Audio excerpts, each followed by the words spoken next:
అతిలోక సుందరి శ్రీదేవి కూతురు జాన్వీ కపూర్ క్రేజ్ గురించి ప్రత్యేకంగా చెప్పాల్సిన పని లేదు. సినిమాల్లోకి ఎంట్రీ ఇవ్వక ముందు నుంచే ఈ అమ్మడు విపరీతమైన పాపులారిటీని సొంతం చేసుకుంది. జాన్వీ కపూర్ను స్టార్ హీరోయిన్గా చూడాలని శ్రీదేవి కలలు కన్నారు. కానీ ఆ కోరిక తీరకుండానే ప్రమాదవశాత్తు ఆమె మరణించడం జరిగింది. జాన్వీ కపూర్ హిందీలో 2018లో వచ్చిన ధడక్ సినిమా ద్వారా హీరోయిన్గా ఎంట్రీ ఇచ్చింది. ఆ తర్వాత చాలా సినిమాల్లో నటించినప్పటికీ అవి బాక్సాఫీస్ వద్ద పెద్దగా విజయాలు సాధించలేదు. అయినప్పటికీ జాన్వీ కపూర్ క్రేజ్ ఏమాత్రం చెక్కు చెదరలేదు. ఇక ఈ ఏడాది తెలుగులో ఎంట్రీ ఇవ్వబోతుంది జాన్వీ కపూర్. యంగ్ టైగర్ ఎన్టీఆర్ నటించిన దేవరా సినిమాతో తెలుగు ఇండస్ట్రీకి హీరోయిన్ గా పరిచయం కాబోతుంది. ఇప్పటికే విడుదలైన జాన్వీ కపూర్ లుక్స్ అందరినీ ఆకట్టుకున్నాయి. ఇక పాటల్లో సైతం ఎన్టీఆర్ తో సమానంగా స్టెప్పులు వేసి అదరగొట్టింది ఈ అమ్మడు.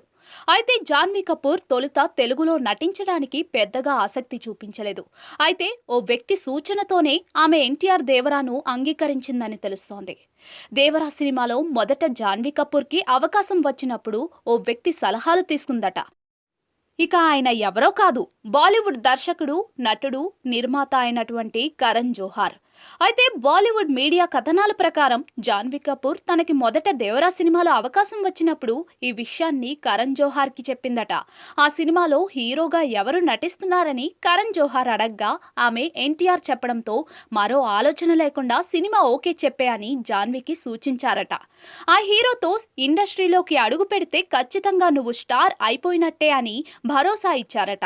ఇక కరణ్ జోహార్ మాటలు విని దేవరా సినిమాకి జాన్వీ కపూర్ ఓకే చెప్పిందట.